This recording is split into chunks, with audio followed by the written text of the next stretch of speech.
Hello guys, मैं आदित्य मिश्रा स्वागत करता हूं आप सबका अपने चैनल ईडू फोरम एकेडमी पर। हम यहां पे एनसीईआरटी की बुक कर रहे हैं। ये क्लास 8 है, सब्जेक्ट ज्योग्राफी, और ये 5वां चैप्टर। ये पूरा बुक किस पे आधारित है? संसाधनों पे। हम पढ़ रहे हैं संसाधन। अनेक तरीके के हमने संसाधन पढ़े, अब हम पढ़ेंगे उद्योग। तो उद्योग भी एक तरीके का संसाधन है। उद्योग, कल हमने क्लास में बात किया था, 3 प्रकार के आर्थिक क्रियाएं होती हैं। प्राथमिक, एक हमने बनाया था ना, एक ट्री, उसमें एक है प्राथमिक क्रियाएं, एक था द्वितीयक क्रियाएं, और एक है तृतीयक क्रियाएं। याद है ये बातें? तो प्राथमिक में कृषि था, कृषि हमने इसके पहले पढ़ लिया। द्वितीय क्रियाएं में उद्योग आता है। अब उद्योग द्वितीय क्रियाओं में क्यों आता है ये तो हमने समझा था। प्राथमिक क्रियाओं से संबंधित जो भी चीजें हमारे पास है, जो भी संसाधन है, उस संसाधन को और प्रोसेस करने के लिए हमें उद्योग की आवश्यकता पड़ती है। तो उद्योग का संबंध किससे है? आर्थिक गतिविधि से है।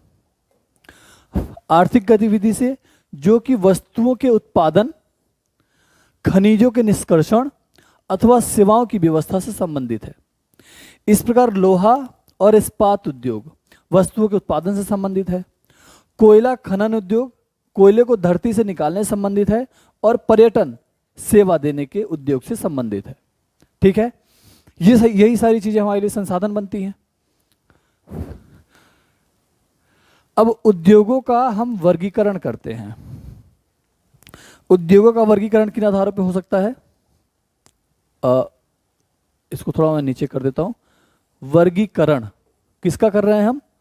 उद्योगों का। तो उद्योगों का वर्गीकरण एक तो आपका कच्चा माल के आधार पर किया जा सकता है। कच्चा माल, ठीक है। और एक वर्गीकरण हो सकता है आकार के आधार पर, और एक वर्गीकरण होता है स्वामित्व के आधार पर। स्वामित्व। उद्योग का वर्गीकरण कच्चा माल, आकार और स्वामित्व के आधार पर होता है। अब कच्चा माल के आधार पर कैसे होगा? तो कच्चा माल एक तो आपका कृषि आधारित हो सकता है, कृषि आधारित कच्चा माल, तो वो कृषि आधारित उद्योग हो जाएगा। एक होता है खनिज आधारित उद्योग, जिसमें कच्चे माल के रूप में हम खनिज का इस्तेमाल करते हैं। खनिज आधारित। क्या ये क्लियर विजिबल हो रहा है जो मैं लिख रहा हूं, या फिर नए पेज पर लिखूं? ठीक है, तो कृषि आधारित हो गया, खनिज आधारित हो गया, और समुद्र आधारित कच्चा माल होगा तो समुद्र आधारित उद्योग हो जाएगा। इसके अलावा एक होता है वन आधारित उद्योग। तो ये वन आधारित उद्योग, तो ये वन से प्राप्त कच्चे माल से जो इस उद्योग बनेगा, तो ये कच्चा वन आधारित उद्योग होगा। तो ये आपका हो गया कच्चा माल आधारित उद्योग। ठीक है, एक प्रकार ये हो गया। दूसरा किस पर आधारित होता है? कच्चा माल। अब इसको अभी हम और डिटेल में समझेंगे। ठीक है, हमने बात किया था कि 3 उद्योग का वर्गीकरण 3 आधार पर हो रहा है। तो एक हो गया कच्चा माल पर आधारित उद्योग, और एक होता है आकार। आकार को भी हम 2 भागों में डिवाइड कर सकते हैं। एक छोटे आकार के उद्योग, या बड़ा बोल लें या छोटा बोल लें, आप इसे कुछ भी बोल सकते हैं। तो एक हो गया छोटे आकार का उद्योग, और एक हो गया बड़े आकार का उद्योग। छोटे आकार का उद्योग क्या होगा? जिसमें कम पूंजी निवेश होगा, जिसमें कम लोगों की नियुक्ति होगी, वो छोटा निवेश होगा, छोटा निवेश आधारित उद्योग हो जाएगा। जिसमें लोगों को ज़्यादा नियोजित किया जाएगा या ज़्यादा से ज़्यादा लोगों को रोजगार दिया जाएगा, जिसमें ज़्यादा बड़ी पूंजी लगाई जाएगी, जिसमें भारी मशीनरी का इस्तेमाल किया जाएगा, वो हो जाएंगे बड़े आकार के उद्योग। ठीक। तीसरा होता है स्वामित्व के आधार पर। स्वामित्व के आधार पर भी 3 तरीके का उद्योग हो जाता है। एक होता है व्यक्तिगत, जिसका जो कोई एक व्यक्ति से संबंधित होता है, जो सारे उद्योग का मालिक कोई एक व्यक्ति होता है। दूसरा होता है मिश्रित, वो हम आगे अभी टर्म देखेंगे क्या होता है मिश्रित में, जिसमें सरकार और लोग मिलकर के उद्योग चलाएं, वो मिश्रित टाइप का हो गया। एक होता है सहकारी, इंग्लिश में इसे कहते हैं प्राइवेट, और इसे अभी हम देखेंगे टर्म क्या कहते हैं। और एक तीसरे टाइप का होता है सहकारी। सहकारी में उत्पादक और कच्चा माल के सप्लायर जो होते हैं वो मिलकर के एक उद्योग चलाते हैं, तो उसको बोलते हैं सहकारी। जैसे आनंद डेयरी का आपने नाम सुना हुआ है गुजरात में। ठीक है, तो इस तरीके से हो गया स्वामित्व के आधार पर उद्योगों का वर्गीकरण। अब हम पढ़ रहे हैं कच्चे माल पर आधारित। तो कच्चे माल के उपयोग के आधार पर कृषि को हमने इन भागों में विभाजित किया। अब कृषि आधारित उद्योग क्या हो जाएगा? तो कृषि आधारित उद्योग कच्चे माल के रूप में वनस्पति और जंतु पर आधारित होता है। इसमें खाद्य संसाधन, वनस्पति तेल जो आप अपने खाने के लिए यूज करते हैं घरों में, सूती वस्त्र, डेयरी उत्पाद, चर्म उद्योग, ये सारे कृषि उद्योग के उदाहरण हैं। ठीक है, हमने इसमें क्या देखा? मैं आपको साथ में ये बताते चल रहा हूं कि उद्योग हम इसको खनिज के चैप्टर में क्यों पढ़ रहे हैं, सॉरी संसाधन के चैप्टर में क्यों पढ़ रहे हैं, राइट। तो कृषि की ये जो वस्तुएं हैं ये कच्चा माल हो गया, और हम इसको संसाधित कर रहे हैं, इनको प्रोसेस्ड कर रहे हैं, राइट, परिष्कृत कर रहे हैं। तो परिष्कृत करके हमने इसको अपने लिए एक और बढ़िया या बेहतर संसाधन बना लिया। किसकी सहायता से? उद्योग की सहायता से, इन्हीं कृषि उत्पादों का। ठीक है, फिर होता है खनिज आधारित उद्योग। तो प्राथमिक उद्योग है ये जो खनिज अयस्कों का उपयोग करके कच्चे माल के रूप में इसका इस्तेमाल करते हैं, खनिजों का। ठीक है, इन उद्योगों के उत्पाद में इन उद्योगों का उत्पाद कई अन्य उद्योगों का भी पोषण करते हैं। जैसे अयस्क हमने देखा था, अयस्क लोहे, एक अयस्क होता है उससे हम लोहा निकालते हैं। तो जो अयस्क की खुदाई होती है तो पूरा पूरा लोहा नहीं निकलता, उसका कुछ भाग ही लोहा निकलता है, बाकी वेस्ट मटेरियल हो जाता है। तो वो आपका एक एक द्वितीयक आर्थिक क्रियाकलाप हो गया। उस खनिज से फिर हमने लोहा बनाया और फिर लोहे से अन्य चीजें बना रहे हैं। ठीक है, तो अयस्क से निर्मित लोहा खनिज आधारित उद्योग का उत्पाद है। ये कई अन्य उत्पादों के विनिर्माण के लिए कच्चे माल के रूप में प्रयोग किया जाता है। जैसे भारी मशीनें बनानी हैं, अब आपने अयस्क से, पहले तो वो खनिज है, प्राथमिक कार्य में आ गया, अब उस खनिज का हमने निष्कर्षण किया और उसे बना लिया लोहा, ये द्वितीयक हो गया। अब इसी लोहे से हम मशीन बना रहे हैं तो ये भी द्वितीयक में ही आ रहा है। ठीक है ना, इसी लोहे से हमने सुई बना लिया, इसी लोहे से हमने बड़े पाइप बना लिए, और उस पाइप से हम फिर से तेल निकाल रहे हैं कुएं से, कूप की खनन आपको याद है मैंने बताया था, और फिर इसी से अन्य चीजें बना रहे हैं, और वो भी एक उद्योग के रूप में स्थापित हो रहा है। ठीक है, तो भारी मशीनों, भवन निर्माण सामग्री और रेल के डिब्बे बनाने में भी इसका इस्तेमाल होता है। ठीक है, तीसरा हमने बात किया था समुद्र आधारित उद्योग, यानी सागरों पर आधारित उद्योग। इसमें महासागरों से प्राप्त उत्पादों का उपयोग कच्चे माल के रूप में हम करते हैं। समुद्री खाद्य प्रसंस्करण उद्योग और मत्स्य तेल निर्माण इसके कुछ उदाहरण हैं। ठीक है, फिर एक इंपॉर्टेंट होता है वन आधारित उद्योग। तो वन आधारित उद्योग वनों से प्राप्त उत्पाद का उपयोग करके कच्चे माल के रूप में हम इसका इस्तेमाल करते हैं। जैसे कि लुगदी बनता है, कागज बनता है जिस पर आप पढ़ते हैं, लिखते हैं, ये कहाँ से आता है? वन से आता है। दवाइयों का निर्माण आपके वनों से ही होता है। ठीक है, फर्नीचर, भवन निर्माण वनों से संबंधित है। ठीक है, तो आपके ये हो गए उद्योग किस पर आधारित है? कच्चे माल पर। दूसरा पॉइंट है उद्योग आधारित होता है आकार पे भी। आकार पे भी हमने बात किया था। तो उद्योग के आकार का तात्पर्य निवेश की गई पूंजी की राशि और नियोजित लोगों की संख्या और उत्पादन की मात्रा से संबंधित है। आकार के आधार पर भी उद्योगों को दो भागों में बांटा जाता है, एक तो लघु उद्योग और एक है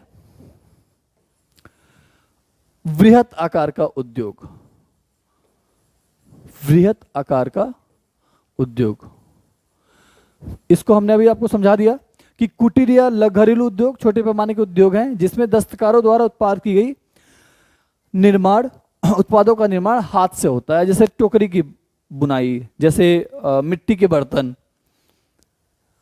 अन्य हस्त निर्मित वस्तुएं। आप बाजार में जाएंगे तो बहुत सी ऐसी चीजें आपको दिखेंगी जो हाथ से निर्मित है।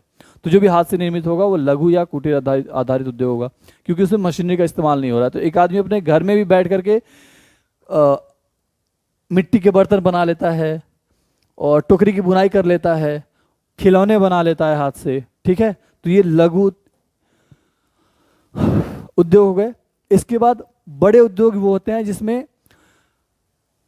बड़े पैमाने के उद्योग, जिसमें वस्तुओं का उत्पादन एक तो बड़े पैमाने पर होता है छोटी तुलना के मुकाबले। इसमें बड़ी पूंजी लगाई जाती है, इसमें प्रौद्योगिकी का इस्तेमाल होता है, बड़े पैमाने में इसमें निवेश होता है बड़े पैमाने पर, और जो इसमें टेक्नोलॉजी यूज़ की जाती है वो भी बहुत हाई टेक्नोलॉजी होती है, उच्च क्वालिटी की टेक्नोलॉजी होती है, ठीक है। रेशम बुनाई और खाद्य प्रक्रमण उद्योग ये लघु पैमाने के उद्योग हैं, जबकि ऑटोमोबाइल और भारी मशीनों के उत्पादन बड़े पैमाने के उद्योग हैं, ठीक है। फिर स्वामित्व के आधार पर, स्वामित्व के आधार पर भी हमने इसको तीन क्षेत्रों में बांटा है, राइट। स्वामित्व के आधार पर उद्योग को निजी क्षेत्र, प्राइवेट सेक्टर, निजी क्षेत्र यानी प्राइवेट सेक्टर, राज्य स्वामित्व और सार्वजनिक क्षेत्र, संयुक्त क्षेत्र और सहकारी क्षेत्र में वर्गीकृत किया जा सकता है। निजी क्षेत्र के उद्योगों का स्वामित्व और संचालन या तो एक व्यक्ति द्वारा किया जाता है या एक छोटे से व्यक्तियों के समूह के द्वारा किया जाता है, ठीक है। सार्वजनिक क्षेत्र के उद्योग का स्वामित्व और संचालन सरकार द्वारा होता है, जैसे हिंदुस्तान एरोनॉटिक्स लिमिटेड और steel authority of India limited. वहीं संयुक्त क्षेत्र के उद्योगों का स्वामित्व और संचालन राज्यों और व्यक्तियों अथवा व्यक्तियों के एक समूह के द्वारा किया जाता है, जैसे मारुति उद्योग लिमिटेड, ठीक है। यह संयुक्त क्षेत्र का एक उद्योग उदाहरण हो गया। फिर एक इंपॉर्टेंट होता है यह सहकारी क्षेत्र के उद्योग। इसमें स्वामित्व और संचालन कच्चे माल के उत्पादकों या पूर्तिकारों, कामगारों अथवा दोनों द्वारा किया जाता है। मतलब जो इनको कच्चे माल उपलब्ध करा रहे हैं या जो उसमें मजदूरी कर रहे हैं या जो उसमें काम कर रहे हैं, ये मिल करके एक उद्योग चलाते हैं, तो इसको कहते हैं सहकारी क्षेत्र का उद्योग। आनंद मिल्क यूनियन लिमिटेड और सुधा डेयरी सहकारी प्रक्रम के एक उत्तम उदाहरण है, ठीक है। अब बात आती है उद्योगों की अवस्थिति को प्रभावित करने वाले कारक, यानी कि उद्योग कहां बनेंगे।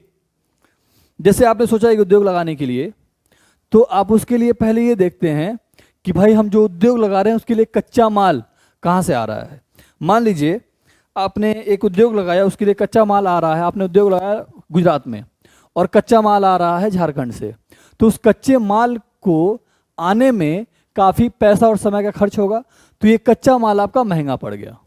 तो पहला शर्त यह है कि एक बढ़िया उद्योग वहां पर सफल हो सकता है जहां उसे कच्चे माल की आपूर्ति बहुत आसानी से हो जाए, ठीक है। दूसरा, विद्युत। हर उद्योग के लिए इलेक्ट्रिसिटी यानी विद्युत एक इंपॉर्टेंट चीज है, तो विद्युत की उपलब्धता वहां पे है कि नहीं है।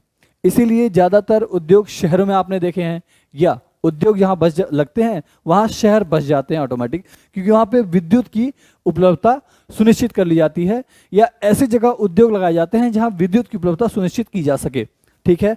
भूमि एक इंपॉर्टेंट चीज़ है। आप जब भी उद्योग लगाने वाले में सोचते हैं तो पहले तो ये सोचते हैं कि उद्योग लगाने के लिए आपके पास पर्याप्त भूमि हो, ठीक है। परिवहन, जो आपने माल बनाया, जो माल तैयार किया अपने उद्योग में, वो माल आप एक क्षेत्र में नहीं रख सकते, उसको बाहर भेजने के लिए बाहरी दुनिया से संपर्क करना पड़ेगा और इसलिए परिवहन वहाँ पे आवश्यक हो जाता है। अब आपने माल उद्योग ऐसे जगह बना लिया जहाँ से परिवहन की सुविधा नहीं है, तो आपने जो भी बनाया उस माल को आप क्या करेंगे, ठीक है। दूसरा संचार, श्रम। अब समझ लीजिए श्रम भी एक इम्पॉर्टेंट, ये सबसे बड़ा इम्पॉर्टेंट है, क्योंकि कोई भी उद्योग बिना व्यक्तियों के नहीं चल सकता, बिना हम कहें कि मजदूर के नहीं चल सकता, बिना कामगारों के नहीं चल सकता। तो ये एक इम्पॉर्टेंट हो गया कि आपने जहाँ उद्योग लगाया वहाँ पे श्रम की पूर्ति हो पा रही है कि नहीं हो पा रही है, ठीक है। पूंजी बहुत आवश्यक तत्व है, क्योंकि पूंजी के बिना ये सारी चीज़ें बेकार हैं। ये सारी चीज़ें आप उपलब्ध रहते हुए भी तब इस्तेमाल कर सकते हैं अगर पूंजी हो। फिर बाजार, एक सफल उद्योग वहीं स्थापित हो सकता है, या एक सफल उद्योग तब स्थापित हो सकता है जब उसके लिए पर्याप्त रूप से बाजार उपलब्ध हो, ठीक है। तो हम जब हिस्ट्री में पढ़ेंगे तो देखेंगे कि बाजार के लिए कितनी लड़ाइयाँ हुई हैं, ठीक, अभी भी लड़ाई चल रही है कहीं कहीं। फिर जल की उपलब्धता, उद्योग में जल की उपलब्धता आवश्यक है, इसलिए आप उद्योग वहां लगाते हैं जहां पर नदी हो, जहां पर जल की पूर्ति हो। इसलिए आप दुनिया के ज़्यादातर उद्योग, या हम कहें कि 19वीं शताब्दी में उद्योग जब भी लगाए जाते थे तो सबसे पहले ये देखा जाता था कि वो जगह नदी के संगम पे हो, नदियों से घिरा हुआ हो, या जहां पर नदी का पानी आसानी से पहुंचता हो, ठीक है। तो ये सारी चीज़ें हो गई जो उद्योग को प्रोत्साहन देती हैं और इन पर आधारित होता है उद्योग। अब बात होती है औद्योगिक तंत्र की। औद्योगिक तंत्र में निवेश, प्रक्रम और निर्गत। निर्गत यानी आप जो चीज उससे बना रहे हैं, ठीक। निवेश में कच्चे माल, श्रम, भूमि की लागत, जल की उपलब्धता, परिवहन, विद्युत और अन्य अवसंरचना शामिल है, जबकि प्रक्रम में कई तरह की प्रक्रियाएं शामिल होती हैं जो कच्चे माल को परिष्कृत माल में परिवर्तित करते हैं। निर्गत अंतिम उत्पाद, इससे अर्जित आय है, ठीक है। सूती वस्त्र उद्योग के संबंध में कपास, मानव श्रम, कारखाना और परिवहन लागत ये निवेश हो जाते हैं, और उसमें ओटाई, कटाई, बुनाई, रंगाई और छपाई शामिल है। इससे कमीज बनकर तैयार होता है और ये कमीज आप पहनते हैं, ठीक है। अब एक महत्वपूर्ण बात होती है उद्योग के संबंध की, औद्योगिक प्रदेश। एक तो आप किताबी भाषा भी समझिए, इसको जरूर देखिए, और साथ में मैं आपको समझाते चलूंगा जो चीज नहीं समझ में आएगा।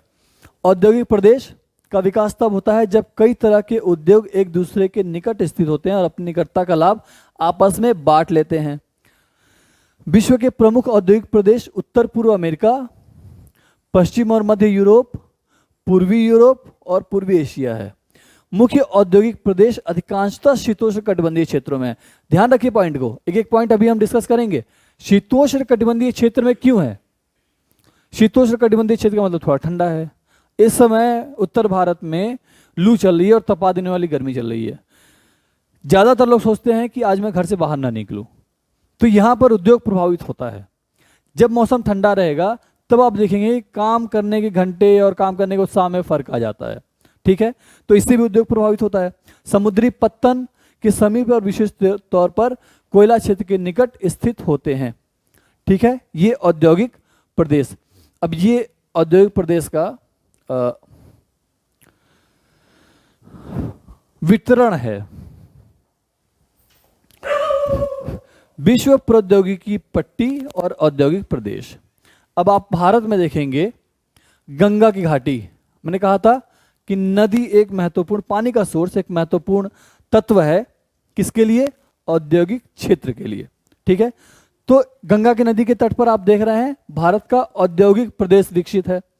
इसके अलावा आप देखेंगे यूरोप का, पश्चिमी यूरोप, मध्य यूरोप और चाइना, ये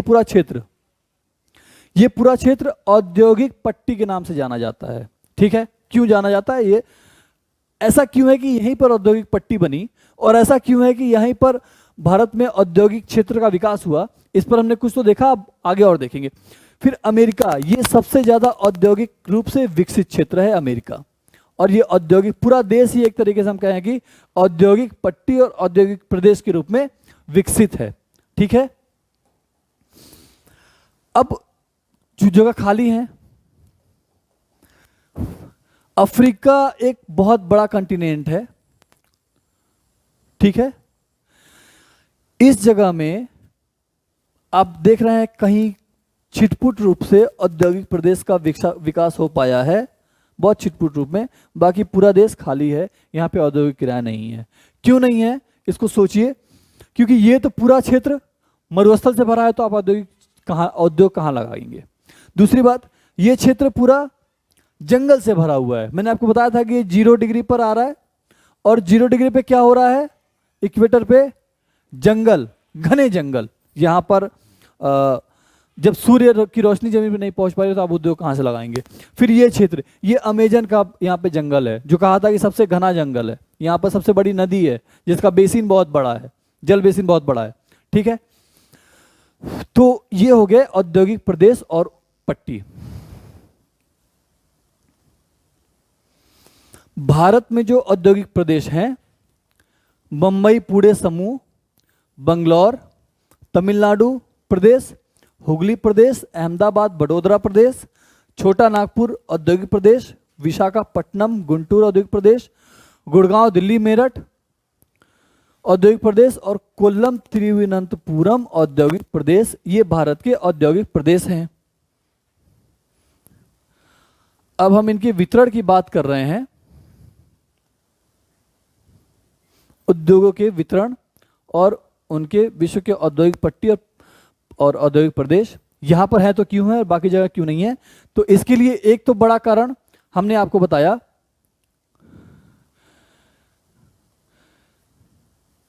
कि कच्चा माल आधारित उद्योग जिसमें कच्चे माल की आपूर्ति हो, राइट, और हमने उसमें देखा था श्रम की उपलब्धता हो, भूमि की उपलब्धता हो, विद्युत भूमि, ये सारी शर्तें हैं उद्योग को स्थापित करने के लिए। अब ये चीज जहां रहेंगी वहां पे औद्योगिक प्रदेश और औद्योगिक पट्टी का विकास होगा। ये क्षेत्र, यहाँ पर पानी की उपलब्धता है प्लस जनसंख्या घनी है। औद्योगिक क्षेत्र औद्योगिक पट्टी की एक और विशेषता है कि जहां पर ये स्थापित होते हैं वहां जनसंख्या घनी हो जाती है, दूर से लोग आकर के वहां पर बस जाते हैं, ठीक है। अब एक इसमें टॉपिक है औद्योगिक विविधता, ये आपको सामान्य ज्ञान रखने के लिए और साथ में सचेत रहने के लिए बताया जाता है किताबों में कि आप उससे थोड़ी सचेत भी रहें। तो औद्योगिक विविधता क्या होता है, कई बार उद्योगों में दुर्घटना हो जाता है, तकनीकी विफलता या संकट से उत्पन्न होने वाले पदार्थों के बेतरतीब उपयोग के कारण, ठीक है। ऐसे ही कहानी हुई थी 3 दिसंबर 1984 को, आपको ये डेट याद रखना है। कब? 3 दिसंबर 1984 को। कहां पर हुई थी? भोपाल में। यहां पर लगभग 12:30 बजे अब तक की सबसे महत्वपूर्ण त्रासद औद्योगिक दुर्घटना है। ये एक प्रौद्योगिकी दुर्घटना थी। इसमें यूनियन कार्बाइड के कीटनाशी कारखाने से हाइड्रोजन साइनाइड और प्रतिक्रियाशील उत्पादों के साथ साथ अत्यंत विषैली मिथाइल आइसोसाइनाइड, याद रखना है कौन कौन से गैस, हाइड्रोजन साइनाइड और मिथाइल आइसोसाइनाइड। उसमें भी मिथाइल आइसोसाइनाइड ही सबसे ज्यादा नुकसानदेह था। इससे करीब करीब 35,598 व्यक्तियों की मौत हो गई थी, ठीक है। और बाकी जो लोग बच गए वो बाद में कई बीमारियों के शिकार हो गए, जैसे अंधापन, प्रतिरक्षा तंत्र विकृति और अंत्रशोथ विकृति आदि से पीड़ित हो गए, ठीक है।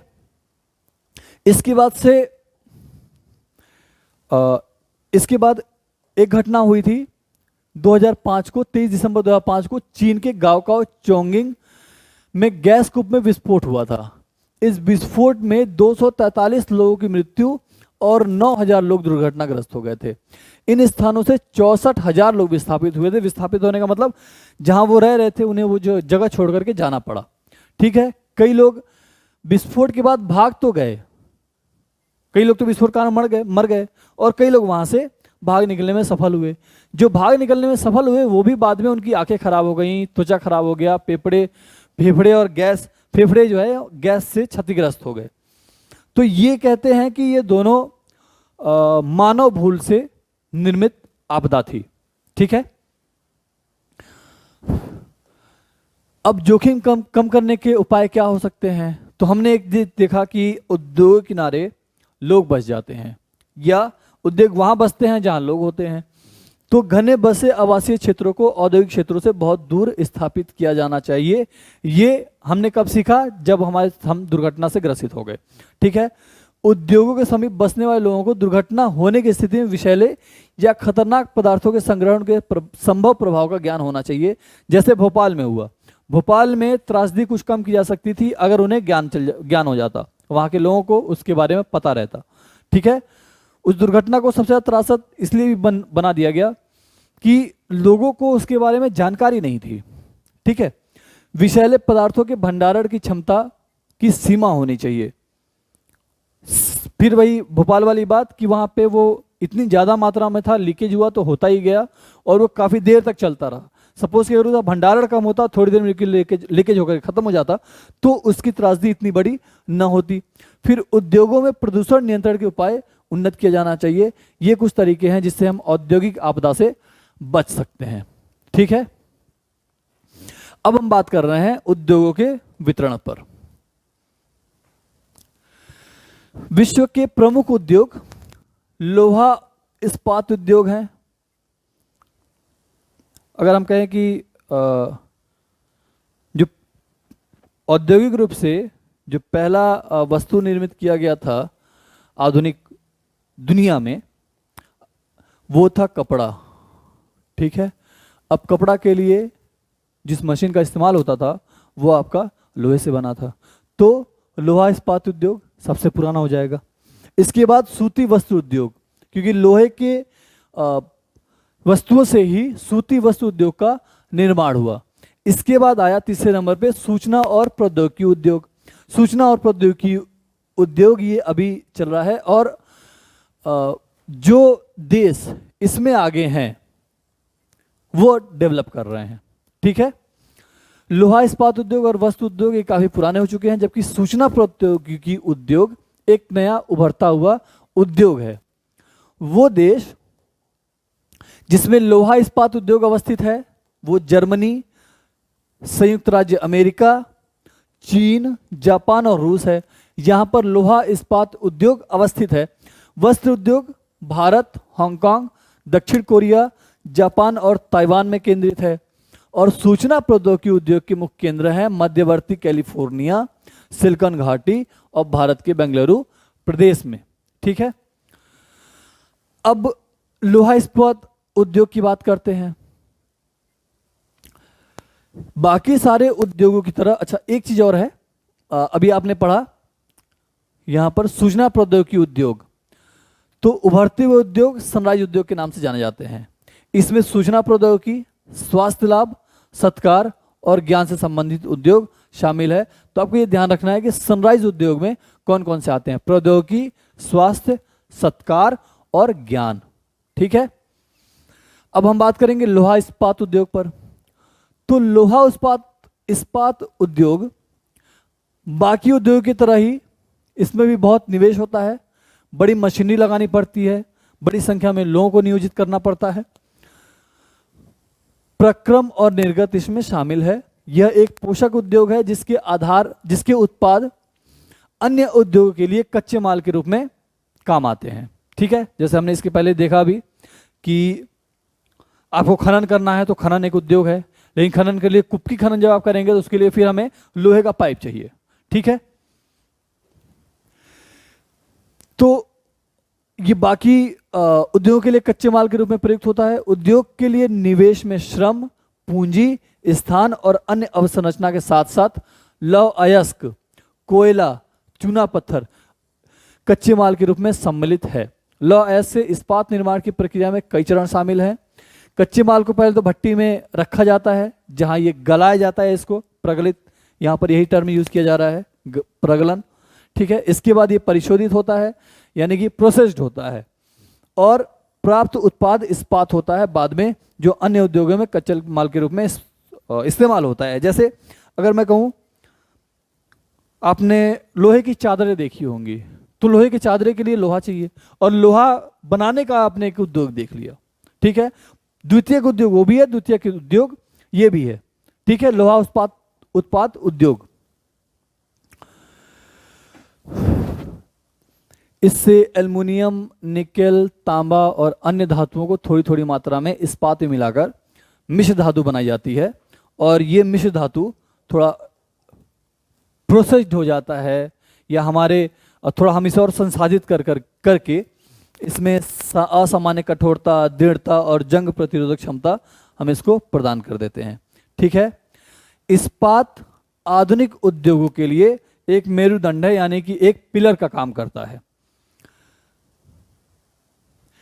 लगभग सारी वस्तु जिनका हम उपभोग करते हैं वो सब इसी से, लोहा या इस्पात से बने हैं, या किन्हीं न किन्हीं धातुओं से बने हैं। औजार, मशीन, पोत, रेलगाड़ी, ट्रक, ऑटो, ज़्यादातर आप अपने घर में इसी का इस्तेमाल देखेंगे। अब खनिजों का खनन इस्पात के उपकरणों से होता है। कृषि के यंत्र भी इस्पात के ही बने होते हैं। विशाल भवनों का ढांचा इस्पात का बनाया जाता है। फिर 18वीं सदी ईस्वी पूर्व इस्पात उद्योग वहां स्थित होते थे जहां कच्चा माल, विद्युत आपूर्ति और बहता हुआ जल आसानी से उपलब्ध था। बाद में उद्योग के लिए आदर्श स्थिति कोयला क्षेत्र के समीप बन गई। मतलब पहले जहां पे कच्चा माल मिल जाएगा वहां पे ये उद्योग लगा दिए जाते थे, लेकिन बाद में इसके लिए ऐसी क्षेत्र को तलाशा गया जहां पर कोयला की उपलब्धता हो, क्योंकि इसमें ऊर्जा की बहुत आवश्यकता होती है। ठीक है, फिर नहरों और रेलवे के निकट बनाई गई ताकि उनका परिवहन, जो कुछ यहाँ पे नहीं है या जिस चीज कमी है उसका परिवहन, उसको हम आसानी से पा सकें और अपने निर्गत उत्पादों को लोगों तक पहुंचा सकें। तो उसके लिए परिवहन और रेलवे, नहरों और रेलवे के निकट स्थापित करना शुरू किया गया। फिर 1950 के बाद लोहा और इस्पात उद्योग समुद्र तट के निकट स्थापित किया जाने लगा, क्योंकि अब हम इतने सक्षम हो गए कि दूसरे देशों से अपने माल को भेजने लगे और वहां से कच्चे माल को आयातित करने लगे। जैसे मैं आपको एग्जांपल बताता हूं, कच्चे माल में सबके अलावा एक चीज का इस्तेमाल किया जाता है उसको कठोर बनाने के लिए, या कहें कि स्टेनलेस स्टील बनाने के लिए, क्रोमियम का। ठीक है, तो क्रोमियम एक देश इसका उत्पादन कर रहा है, उसको लागत आ रहा है 1 रुपए में 1 केजी, और भारत इसको बना रहा है, उत्पादित कर रहा है, तो उसको लागत आ रहा है 5 रुपए में 1 केजी। तो हमने कहा कि भाई जो इसे 1 रुपए में 1 केजी बना रहा है वो हमसे 2 रुपए में ले ले, उसे ही प्रॉफिट और हमें प्रॉफिट, हमने 3 रुपए बचा लिया। तो ये चीज हमने वहां से मंगा लिया तो हमारा कुछ समय बच गया और साथ में हमारे कुछ पैसे बच गए। ठीक है, तो इसलिए अब लोहा और इस्पात उद्योग को ऐसे जगह स्थापित किया जा रहा है जो समुद्र पत्तन यानी समुद्र तट के किनारे हो, भूमि के विशाल क्षेत्र में केंद्रित होना शुरू हो गए। ऐसा इसलिए हुआ, वो मैंने आपको अभी बता दिया। ठीक है, भारत में लोहा इस्पात उद्योग कच्चा माल, सस्ते श्रमिक, परिवहन और बाजार का लाभ लेते हुए विकसित हुए हैं। सभी महत्व